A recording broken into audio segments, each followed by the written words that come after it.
Hola, ¿qué tal amigos? Hola, ¿qué tal hermanos, hermanas? Dios les bendiga. Mi nombre es Elías Chávez y quiero compartir un pequeño tiempo de enseñanza. Denme un segundo porque voy a tratar de a ver si puedo masificar esto. Denme un segundo mientras voy cambiando aquí de perfil. Si efectivamente está saliendo. Es el primer video que hago en este canal, porque lo he hecho en otros canales, pero aquí está, sí, efectivamente está saliendo, así que lo voy a compartir en un segundito. Denme un segundo. Vamos a hablar hoy de un tema que creo que es muy interesante, que eh, tiene que ver con lo que es la identidad pentecostal. Transmitiendo en vivo sobre la identidad pentecostal. Perfecto. Ya, ahora sí, estamos en línea. Vamos a compartir una diapositiva. Y esto es un poco una presentación que estoy haciendo porque pronto vamos a dictar el curso de identidad pentecostal en Academia Pentecostal. Me van a disculpar, estoy con una tos ya hace un tiempo, pero me da a veces nomás. Una tos como bien extraña. A ver si logro compartir aquí lo que es. Oh, no puedo compartir. Déjeme ver, parece que no puedo compartir la pantalla. A ver, denme un segundo. No, efectivamente no puedo. Pero bueno, vamos a conversar un poco entonces. ¿Qué significa ser pentecostal? Esa es una gran pregunta. ¿Qué significa ser pentecostal? Parece un término polisémico, una palabra con varios significados, y parece que muchas personas se definen a sí mismos como pentecostales, quizás sin necesariamente serlo. Y también hay algunos autores que han planteado la idea como que finalmente cualquier grupo que se identifique con la obra del Espíritu Santo completa, o sea, estamos hablando excluyendo los sensacionistas, se le podría considerar un pentecostal, pero la verdad es que si nosotros hablamos de una perspectiva histórica, el pentecostalismo tiene elementos, tiene doctrinas que son propias de este movimiento y que por lo tanto lo hacen distintivo a otras tradiciones. Ahora, el principio de pentecostalidad, esta idea de que la obra del Espíritu Santo ha permanecido vigente a través de la historia, eso nosotros sí estamos de acuerdo en que el Espíritu Santo es soberano, es Dios, por lo tanto, obra en quien quiere, como quiere, cuando quiere, donde quiere. Así que bajo esa premisa nosotros nos acercamos a la escritura entendiendo de que no es monopolio de una tradición en ningún caso. O sea, el hecho de ser pentecostal no significa que solamente el Espíritu Santo se manifieste o opere sus dones dentro de este contexto. Pero sin duda, el pentecostalismo tiende a ser más proactivo en la búsqueda neumática, en la búsqueda de los dones carismáticos. Y quizás esa es la diferencia principal con los continuistas. Por definición, todos los pentecostales son continuistas, ¿ya?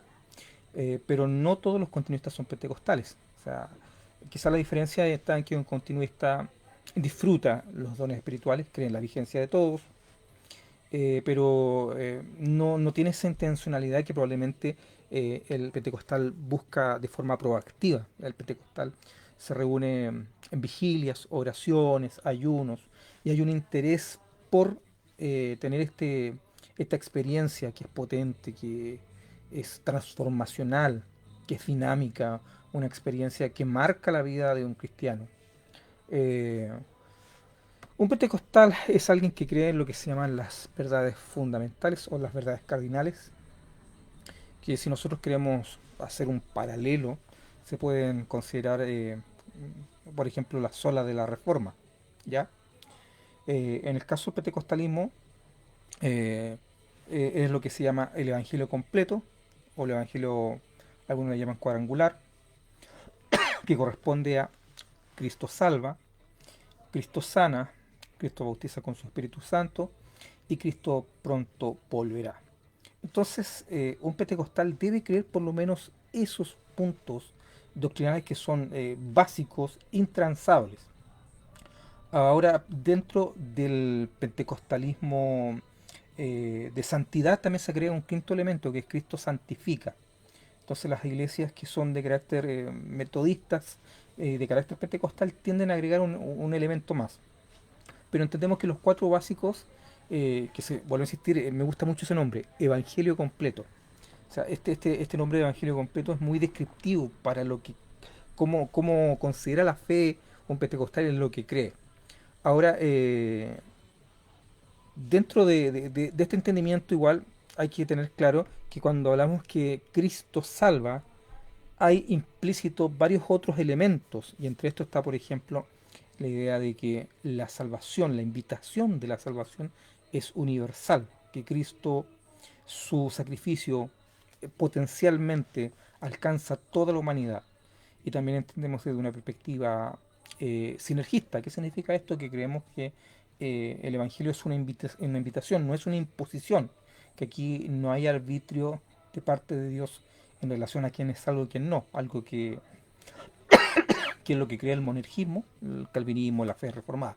Entonces, en ese sentido, nosotros nos separamos de esa posición. Entonces, ese Cristo salva está implícita este entendimiento que también ha sido un entendimiento histórico. Si uno revisa la historia del movimiento, el punto de aplicación que es paradigmático dentro de nuestro contexto, o sea, el predicar en la calle, quizá ahora no se hace tanto como antes en ciertos círculos pentecostales, pero todavía en la mayoría de los pentecostales lo sigue haciendo. Ese punto de predicación es una invitación honesta, una invitación que realiza el creyente esperando que las personas reciban esto y ellos también tomen una decisión de seguir a Cristo. Y también nuestra himnología, nuestros cantos, también están enfocados dentro de esta perspectiva. He decidido seguir a Cristo, he decidido seguir a Cristo. Una decisión en la cual Dios siempre toma la iniciativa, pero el hombre también puede responder o rechazar. O también el pecador ven al dulce Jesús y feliz para siempre serás. Eh, Cada uno de nuestros himnos, especialmente los himnos históricos, son representativos de lo que es nuestra cosmovisión. Eh, Me acuerdo de otro himno que se llama Con voz benigna te llama Jesús, invitación de puro amor. Entonces cada uno de esos, de esta himnología representa lo que ha sido nuestro entendimiento histórico. El segundo elemento dentro del Evangelio completo es Cristo, o sea, Cristo sana. Y nosotros creemos en la sanidad divina, que el sacrificio de Cristo en la cruz no solamente nos trajo salvación, además nos trajo sanidad, y que por sus llagas nosotros, por sus heridas, nosotros somos sanados en este tiempo. Creemos en esa sanidad y dentro de nuestro contexto, dentro de nuestra historia, la sanidad ha sido algo normal. Creo que todos los pentecostales tendremos historias sobre sanidades que Dios ha realizado de forma milagrosa. O sea, creo que no hay en este momento alguien que no conozca por lo menos a alguien que haya tenido una sanidad espectacular. Y nosotros además somos testimoniales del poder de Dios. En un principio el movimiento pentecostal se desarrolla y crece exponencialmente, producto de los milagros. Cómo Dios respaldó en un principio gente muy humilde, gente con muy poca educación, pero cómo Dios lo respaldaba con señales, con milagros. Y a través de eso la iglesia creció de forma muy interesante. O sea, dentro de las tradiciones cristianas, el pentecostalismo es la única tradición que ha crecido de forma significativa en este siglo. Y de las tradiciones cristianas, la única que sigue creciendo. Las demás, todas van en un proceso de decadencia, de disminución de miembros. Para qué decir la tradición católica, que cada vez hay menos católicos. eh, y también las iglesias históricas protestantes que también han visto una disminución considerable a través del tiempo. Pero el pentecostalismo goza de buena salud, eso gracias a que Dios está respaldando este proyecto que nosotros llamamos, vuelvo a insistir, Evangelio completo. Entonces la sanidad también es un elemento que para nosotros es relevante. Tercer elemento, Cristo bautiza con su Espíritu Santo. Y creo que es paradigmático y que se diferencia notablemente de las otras tradiciones dentro del magisterio protestante, dentro de la teología reformada. Ellos tienen una comprensión en relación al bautismo del Espíritu Santo que ocurre junto con la regeneración. Es un solo evento, un solo acontecimiento. Entonces ellos no buscan el bautismo del Espíritu Santo porque ellos asumen que ya lo tienen, asumen que ya está en sus vidas. Por lo tanto, no está dentro de sus énfasis el buscar esta experiencia neumática, esta experiencia carismática que es tan relevante para nosotros dentro de nuestro contexto. Pero los pentecostales hemos entendido a través de los relatos de Lucas, en el libro de Hechos, recordemos, y hacemos notar, que el único autor en el Nuevo Testamento que menciona cómo los primeros creyentes recibieron el bautismo del Espíritu Santo, tanto en forma como en las características que rodearon también en propósitos, es Lucas. Pablo no lo hace, Juan no lo hace, tampoco lo hace Pedro. Entonces, si nosotros queremos saber qué es lo que ocurría al momento del bautismo del Espíritu Santo, tenemos que ir a Lucas. Y además Lucas, a través de sus relatos, nosotros entendemos que el bautismo del Espíritu Santo es un acontecimiento posterior, subsecuente a la regeneración, que no podemos, pues claro, porque además tienen propósitos diferentes. La regeneración tiene el propósito de cambio de vida. Por eso Pablo, que enfatiza tanto el tema del Espíritu Santo trabajando dentro de la dimensión soteriológica del cambio de vida, habla de justificación, regeneración, adopción, santificación. Son términos que Pablo utiliza para resaltar que el Espíritu Santo obra en la vida del creyente y lo cambia. Y eso estamos completamente de acuerdo, un énfasis correcto. Pero Lucas considera otro énfasis que tiene que ver con que el Espíritu Santo capacita al creyente con poder, con dones espirituales, para que pueda cumplir con la misión, predicar el Evangelio. Pero no solamente predicarlo, sino además que las señales y los milagros van a acompañar este ministerio. Que eso va a ser lo normal para la iglesia de Cristo. Nosotros vemos la iglesia de Hechos, ese es el modelo paradigmático para la iglesia de este tiempo. Ese es el modelo en el cual la iglesia actualmente se ha sustentado y nosotros creemos que la Biblia nos enseña cómo nosotros debemos guiarnos. Una vida guiada por el Espíritu Santo. Recordemos que Lucas dice que el Espíritu Santo traslada, prohíbe en algunos casos no ir hacia ciertos lugares, en otros empuja para cumplir cierta misión, va ahí empoderando, va decidiendo. El Espíritu Santo dice: apartadme de Bernabé y a Saulo. El Espíritu Santo, a través de sus dones, entrega sabiduría. Le ha parecido bien al Espíritu Santo y a nosotros. O sea, vemos como la obra del Espíritu Santo es algo real, algo dinámico. Y Lucas hace ese énfasis que es tan relevante. No se contradice con Pablo, para nada, sino que se complementan. El problema del magisterio protestante, el problema de los reformados, es leer monolíticamente desde la óptica de Pablo y solamente resaltar la parte soteriológica del Espíritu Santo. Aquí hay que también considerar que tiene una dimensión carismática. Pero nosotros no nos limitamos solamente a ese aspecto, sino también nosotros nos damos cuenta que el Espíritu Santo tiene un énfasis pedagógico, un énfasis que tiene que ver con enseñar. Y Juan, su neumatología, habla muy bien de esto, el paráclito, el paracletos, el cual capacita al creyente, va enseñándole a conocer, y el Espíritu Santo nos guía a toda verdad. El Espíritu Santo es el que nos comunica con el Padre, que nos va dando esa instrucción, por eso tiene un énfasis pedagógico. Entonces cada autor va desarrollando una neumatología y que se va complementando. Uno de los grandes problemas de la teología sistemática precisamente tiene que ver con que tiende a sistematizar, vale la redundancia, de tal manera que se pierden los énfasis de cada autor. Entonces, bueno, estudiar la neumatología de Pablo, la neumatología de Juan, la neumatología de Lucas, y también revisar la neumatología del Antiguo Testamento. Nos encontramos, por ejemplo, que la neumatología, que el estudio del Espíritu Santo o la obra del Espíritu Santo del Antiguo Testamento es muy similar a lo que relata Lucas. O sea, dentro de la obra carismática vemos como el Espíritu Santo también ha obrado con milagros. Si uno quiere rescatar el modelo, el Espíritu Santo no es un desconocido. No pensemos que llegó en Pentecostés y antes no había Espíritu. El Espíritu Santo ha estado desde la misma creación, desde antes, puesto que es coeterno. El Espíritu Santo es Dios. Por lo tanto, ha sido parte de toda la creación, ha sido parte de la historia de la salvación.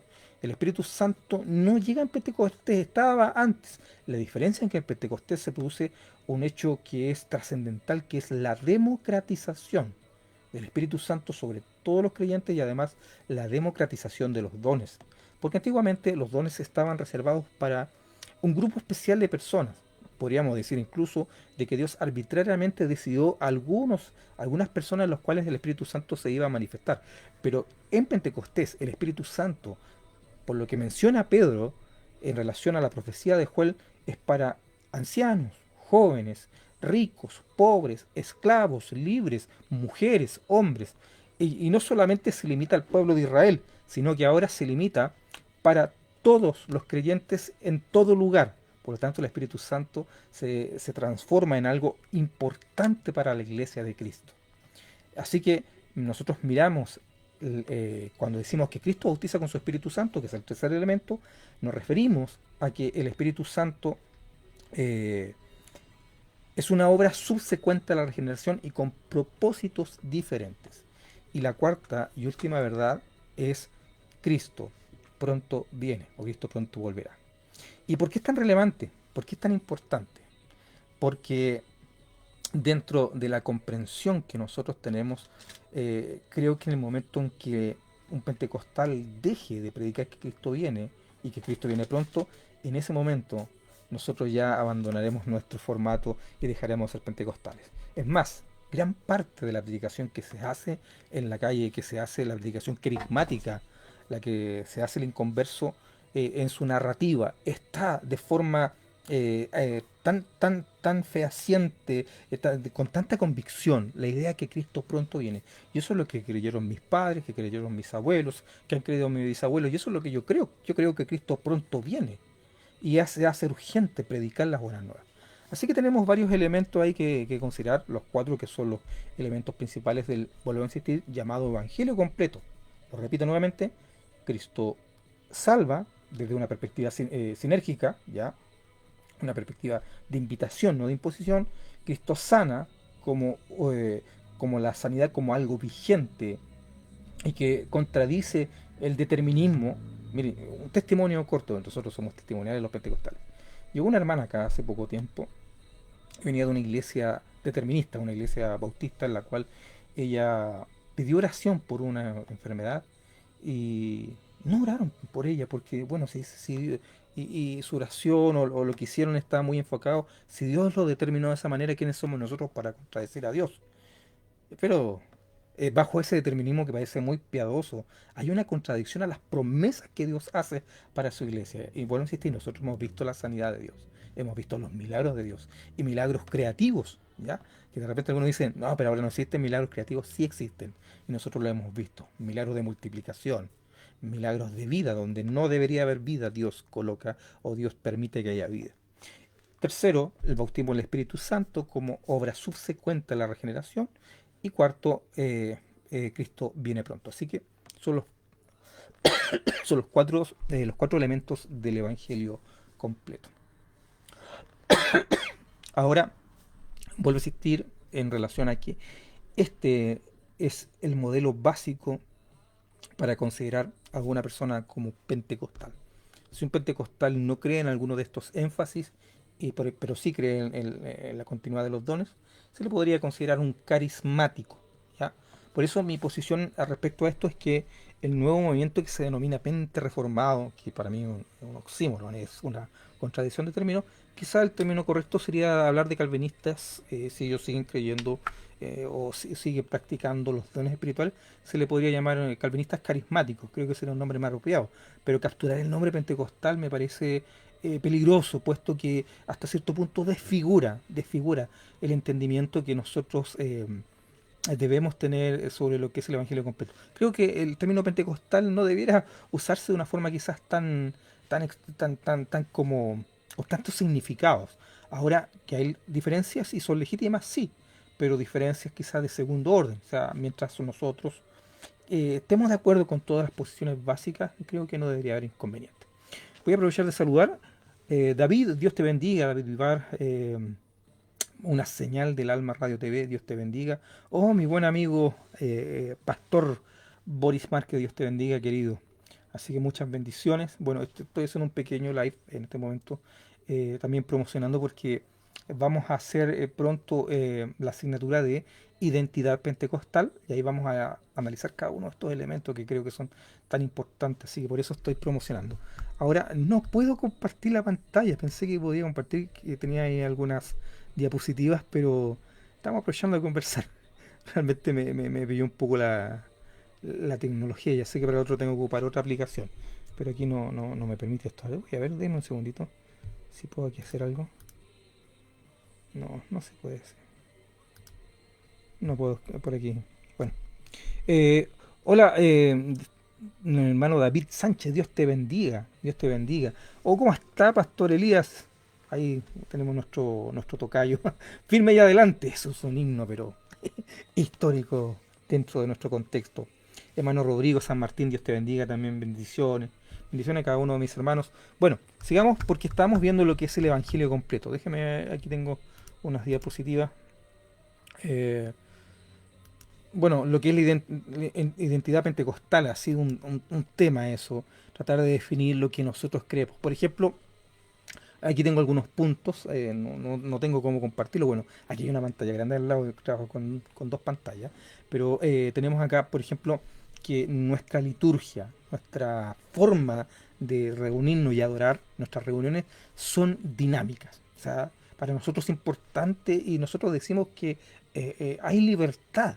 Nuestros cánticos están enfatizando eso que es tan importante. O sea, nosotros estamos en un contexto en el cual desarrollamos de forma muy efusiva nuestra espiritualidad y lo disfrutamos, o sea, nosotros creo que es algo legítimo, importante, que podamos nosotros tener una espiritualidad integral en la cual las emociones también son parte. Se nos critica que somos emocionalistas, que de repente damos muchos énfasis, pero ¿cómo no emocionarnos ante un Dios que ha sido tan bueno?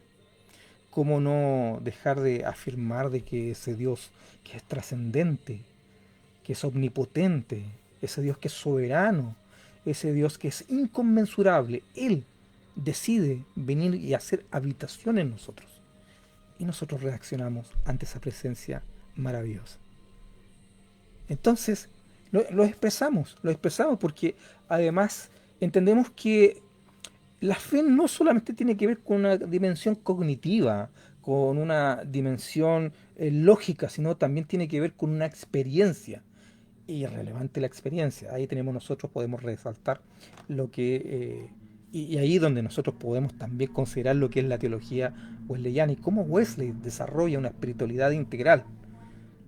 Por eso nosotros estamos más cercanos a la teología wesleyana, lo que dice Donald Dayton, lo que dice Vinson Sinan, lo que dice Juan Sepúlveda en su libro Pentecostalidad a la chilena. Nuestros orígenes como pentecostales, la mayor influencia que tenemos es metodista y también por eso heredamos varias características de ellos. Su oposición sinergista en relación a la salvación, la importancia de la santidad, pero también la importancia de la experiencia. Quienes han estudiado esto conocerán lo que es el cuadrilátero wesleyano y cómo valora la experiencia. ¿Por qué? Porque el Evangelio es una experiencia. La salvación es una experiencia, la santificación es una experiencia, el bautismo en el Espíritu Santo es una experiencia, el bautismo en agua es una experiencia. Así que esto no solamente tiene que ver con aspectos cognitivos, sino también con aspectos en los cuales nosotros entendemos que Dios es algo que se experimenta. Y es tan relevante y nosotros afirmamos que nuestras emociones están puestas en esto, pero también lo sentimos físicamente. Es como un fuego, es como un padre que abraza. Es una presencia que nos quiebra y muchas veces nos hace llorar, caer al suelo. Es una presencia que está en nosotros y que nosotros efectivamente lo hemos vivido, un conocimiento empírico, una vivencia que además nadie nos puede quitar. Una experiencia que es real, una experiencia transformacional. Eh, Además nosotros propiciamos una búsqueda espiritual, consideramos que las emociones son normales y como había dicho también anteriormente, creemos en una parucía inminente, inminente. Ahora, ¿qué es lo que está pasando, ¿no?, dentro de nuestro contexto? ¿Qué es lo que está sucediendo? Que la gente está viendo mucho internet, que están ocupando sus teléfonos y conectados algunos todo el día y viendo diferentes tipos de material, consumiendo teologías a veces totalmente diferentes a lo que ha sido nuestro entendimiento histórico. Y también hay varios que se han vendido en internet como eh, maestros de sana doctrina, pero no necesariamente lo son. Y yo hace poco tiempo atrás estuve haciendo un video y estuve recomendando a los hermanos que dejaran de ver tanto video en internet y se pusieran a leer la Biblia. Incluso le decía, dejen de mirarme a mí, no es necesario que vean mis videos. Prefiero que lean la Biblia, porque en eso consiste. Si queremos escuchar a Dios, leamos la Biblia porque Dios nos va a hablar a través de la Escritura. Creo que es algo que para nosotros es trascendental. Pero veamos qué es lo que está influenciando, qué tipo de doctrina. Y saben, el problema, hermanos, es que eso se da porque nosotros debemos ser sinceros. La teología pentecostal o el pentecostalismo históricamente ha tenido una teología débil, en el sentido de que no nos hemos preocupado mucho de hacer una teología profunda, estoy hablando en lo general, no en lo particular. Entonces hemos buscado más las experiencias, las emociones, nos hemos preocupado en otras cosas como la guerra espiritual, y no están mal. El problema es que nosotros, si descuidamos la doctrina, podemos ser presa fácil de falsas enseñanzas. Entonces ha venido el neopentecostalismo con sus enseñanzas a veces tan extremas, con lo que es la doctrina de la prosperidad, el restauracionismo apostólico, la confesión positiva. Y mientras nosotros estamos luchando con esa influencia, viene el movimiento de raíces hebreas con su vuelta nuevamente a la ley, con un judaísmo mal entendido. Y mientras estamos nosotros trabajando de enmarcarnos de ese grupo, viene el movimiento reformado, trayendo una teología totalmente anacrónica, una teología con olor a naftalina. No digo que los hermanos que son reformados de tradición disfrutan de su teología, está bien, es válido. Pero estoy hablando de pentecostales que venían de una, o deberían venir de una espiritualidad rebosante. Fueron cautivados, seducidos, fueron llevados por viento de doctrina al no tener claridad sobre lo que ellos deberían haber creído. Y fueron convencidos, vendieron su primogenitura como un plato de legumbres cualquiera. Es un tema complejo. También el movimiento LGTB, o sea, hay un movimiento muy potente dentro de los evangélicos, ya que en Chile va a llegar, y va a llegar. También las teologías liberales. ¿Se acuerdan que escuchamos nosotros que había un dicho que decían, antes de estudiar teología y vas a terminar sin creer en nada? Y realmente pasaba porque hay instituciones teológicas que no son totalmente ateas. Dicen ser cristianos, pero en la práctica no creen en nada. Entonces, tipos de escuelas racionalistas, de teología liberal, obviamente son influencias. Si alguien se va para allá a estudiar, yo creo que uno es lo que come. Tenemos el problema de que varios hermanos y pastores se fueron a estudiar a institutos reformados, siendo de tradición pentecostal, y eso condicionó su hermenéutica, condicionó su forma de entender lo que es la teología. Y cada vez que leen la Biblia, e incluso hay a muchos que insisten y siguen diciendo que son pentecostales, pero en la práctica ya no lo son. Su interpretación, o sea, incluso aunque practique los dones, su interpretación ya no es continuista. Su interpretación está condicionada por lo que dicen estos teólogos reformados. Los teólogos reformados en esencia son cesacionistas. ¿Cuántos teólogos continuistas podemos encontrar que disfruten los dones espirituales? Si lo hay. O sea, yo debo reconocer sí. O sea, creo que hay algunos que son muy interesantes. Yo personalmente he leído a algunos teólogos, por ejemplo, en mi caso, Samuel Storm, pero su interpretación sobre los dones en su hermenéutica es cesacionista, aunque él es continuista, es como bien extraño. Ese libro, Hablar en otras lenguas, de Sonneström, es un libro muy, muy interesante, pero él tiene una experiencia que nosotros, al leerlo como pentecostal, le decimos, él fue bautizado en el Espíritu Santo, pero él dice que no, porque él ya había sido bautizado cuando ocurrió la conversión, esto fue como un avivamiento. Así que nos encontramos con varios elementos que son propios del mundo reformado, del mundo cesacionista, y están siendo consumidos y aceptados. Yo me encuentro y me toca hacer talleres a pastores y maestros de denominaciones pentecostales, y veo la influencia, o sea, conversando 30 segundos, uno ya sabe qué tipo de teología están consumiendo, por el tipo de preguntas que hacen. Voy a seguir saludando porque he visto que varios se han conectado. Mi pastor Carlos Sánchez, firmes y dignos para Cristo, aleluya. Pablo Andrés, Dios te bendiga, saludos. Mire, qué bueno saber de ti también. Robinson. Oh, Pastor Robinson. Saludos, amado pastor, profesor, Dios te bendiga también, querido. Luis Ordóñez. Es algo orgánico en el creyente. Ahí me perdí, es que de repente voy diciendo cosas y se me escapa un poco ello sobre qué decía. Hola, estimado pastor Pedro Neira, Dios te bendiga. Estuvimos conversando hace un ratito por teléfono con mi buen amigo ahí, Pedro, Dios te bendiga. Entonces, hemos visto cómo estas enseñanzas están permeando, están influenciando, y de forma de repente tan compleja, ¿ah? Eh, una influencia que ha causado estragos.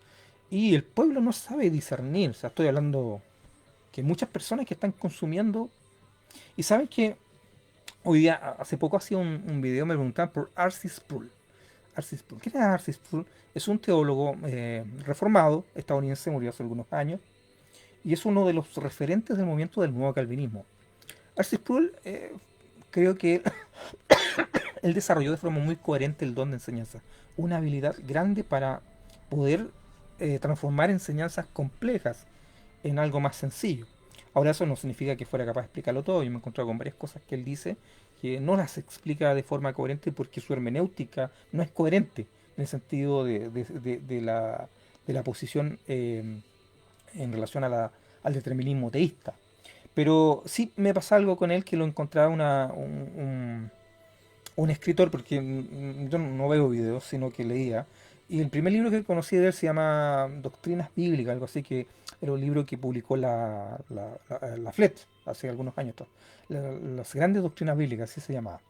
Un libro, sí, interesante, obviamente no concordaba con su posición monergista, pero he leído otro libro más y personalmente ocupo el libro Escogidos por Dios, de Arcis Sproul. Un libro que lo ocupo para refutarlo, porque varias de las cosas que dice ahí, y un libro muy consumido dentro del mundo reformado, no creo que son interpretaciones incorrectas en relación a lo que son los textos bíblicos, ¿ya? Eh, pero sí reconozco que dentro él fue una persona coherente, fue una persona consecuente con lo que él ha creído, y me acuerdo que algunos amigos me comentaban hace años atrás que una de las cosas positivas de él, que él lograba tranquilizar a John MacArthur de repente con su beligerancia en relación a lo que eran los talleres los seminarios de fuego extraño. O sea, Arthur Spur lo calmaba porque John MacArthur tiene una posición muy violenta hacia lo que es el continuismo, hacia lo que es el evangelio completo. Y es una conversación que me ha costado mucho con algunos hermanos que siguen insistiendo en que John MacArthur puede ser un buen maestro dentro del contexto pentecostal. Ahora, ¿cuál es mi crítica hacia Arce Sproul? No es finalmente no tiene que ver con su capacidad de enseñanza, sino tiene que ver porque su hermenéutica, su forma de entender, su forma de interpretar está condicionada por su cesacionismo. Entonces él cada vez que explica los dones o que habla acerca de la continuidad de los carismas, él se acerca desde una posición cesacionista, porque ese es su entendimiento. Por lo tanto, creo que es un caballo de Troya dentro de la teología, dentro de nuestra teología. O sea, eh, ¿tiene enseñanzas buenas? Sí, sí, correcto. Igual que yo me acarto, hay enseñanzas de él que son totalmente evangélicas, estamos de acuerdo. Pero no, a mí no me preocupan las enseñanzas buenas, me preocupan las enseñanzas malas. Eso que viene detrás y que viene camuflado y que puede también provocar un tremendo conflicto en algunas personas que todavía no tienen desarrollado su, su, su- su tema teológico, tema doctrinal. Hay mucha gente que todavía no tiene claro lo que creen. No conocen las doctrinas que son de su tradición, no las conocen, no saben cuáles son las declaraciones de principio, las verdades fundamentales, no saben cuáles son. Y por lo tanto, viene alguien y le vende una doctrina y terminan comprándolo. Ahora, personalmente creo que existen otros autores que son mejores en varios sentidos y que además se acercan más a nuestra tradición, a nuestra forma de entender. Por ejemplo, yo ahora estoy ocupando autores wesleyanos, además dentro del contexto pentecostal. Hay varias teologías, hay varios tipos de material que están a altísimo nivel, entonces he desechado en general todo ese material. Antes ocupaba Millar Erickson, Berkhoff, Hodge, que no son malos teólogos, dentro de su contexto no son malos, pero finalmente uno se da cuenta que es peligroso de repente pasar material en que los alumnos de repente no necesariamente puedan entenderlo o puedan consumir más material de ese autor y material que no esté de acuerdo con lo que es nuestro entendimiento. Dice el pastor Carlos, los berianos escucharon las enseñanzas del apóstol y teólogo más famoso de la iglesia primitiva y el autor humano de por lo menos 13 libros del Nuevo Testamento. Sin embargo, escudriñaron las escrituras cuando Pablo enseñó para ver si su enseñanza era verdadera, era verdaderamente bíblica. Ellos no aceptarían la enseñanza de Pablo sin haber revisado por sí mismo para poder saber si estas cosas eran así. Cuando los de Berea escucharon a Pablo enseñar, su reacción inmediata no fue, vaya, es un muy buen orador. No fue, no me gusta la manera en que habla. No fue, qué predicador tan gracioso. Al contrario, ellos querían saber, ¿son estas cosas así? Este hombre enseña la verdad, nosotros debemos escudriñar cada día las escrituras para ver si estas cosas son así. Su investigación no fue casual, tenía un carácter determinado. Ellos escudriñaron la escritura, para ellos valía la pena el trabajar duro en ello e investigar lo que la palabra de Dios decía y cómo la enseñanza de Pablo coincidía en ella. Escudriñaron las escrituras cada día para averiguarlo, no fue una ojeada rápida, lo hicieron un punto de estudio diligente y extendido. También escudriñaron las escrituras para ver si estas cosas eran así. Ellos creían que podían encontrar y entender la verdad de la Biblia. Para ellos la Biblia no solo era un libro bonito de poesía o misterio o una agradable inspiración espiritual. Para el pensamiento del día era un libro de verdad y esa verdad estaba ahí para ser conocida. Qué tremendo, Pastor Carlos, qué tremendo. Pero es verdad, o sea, en sentido lo vería, la nobleza de los de Berea tiene que ver con este amor por la verdad, por este amor lo que significa que lo que está diciendo es correcto. Ahora, el problema es que también mucha gente, muchas sectas ocupan textos y los van hilvanando de tal manera que arman toda una doctrina y es fácil de repente sucumbir, especialmente dentro de cuando las personas no tienen claro lo que creen. Eh, Soy convencido que uno es lo que consume, uno es lo que lee. Si uno está leyendo solamente teología reformada, va a ser inevitable que tarde o temprano uno se vuelva reformado. O sea, creo que a menos que se acerque de una perspectiva crítica, analizando para un estudio, puede ser, sí. Hay gente que de repente se ha metido a estudiar muchos autores, a mí me ha tocado leer harta literatura reformada, y no por eso me hago reformado, y también me toca leer hartas cosas, algunas heréticas, pero no significa que uno se vaya a contaminar. Me toca leer mucha literatura católica, y hay material bastante bueno, pero siempre un análisis crítico y sin dejar de leer la escritura, que es la base de nuestra fe. Bueno, mis hermanos, ¿ya cuánto rato llevamos? Me parece que llevamos un ratito ya. 37 minutos, aquí aparece la hora. Voy a terminar aquí con algo que dice que el pentecostalismo ha sido una de las principales fuerzas motrices del crecimiento explosivo del cristianismo en el siglo XX, infundiendo nueva vida y energía evangelizadora en comunidades de todo el mundo. Y ese es, es el único movimiento que sigue creciendo, que sigue sustentando lo que es la base del cristianismo, especialmente en el hemisferio sur. En el hemisferio norte estamos con un tema bien complejo. Las iglesias han disminuido, cada vez parece que hay menos creyentes que asisten, y también nos encontramos con la problemática que, por ejemplo, en Europa los templos se vaciaron, y los templos que algunos siguen llenos se debe a latinos que están allá. Las iglesias latinas en Europa crecen bastante, pero los europeos, en ellos hay una increencia muy triste. Templos grandes, templos históricos que ahora son museos. Incluso me he enterado de que eh, musulmanes están comprando los templos para hacer mezquitas. O sea, hasta ese nivel ha llegado todo este tema, mis hermanos. Bueno, queridas hermanas, hermanos, con esto voy a ir terminando. Realmente me quise probar el primer live que hago en esta cuenta. O sea, antes había hecho algunos ahí en mi cuenta privada, pero este es el primero que hago en este perfil público. Así que eh, un agrado, Dios les bendiga. Ahí aprovecho de saludar nuevamente, ahí está nuestro pastor Elías, Dios les bendiga.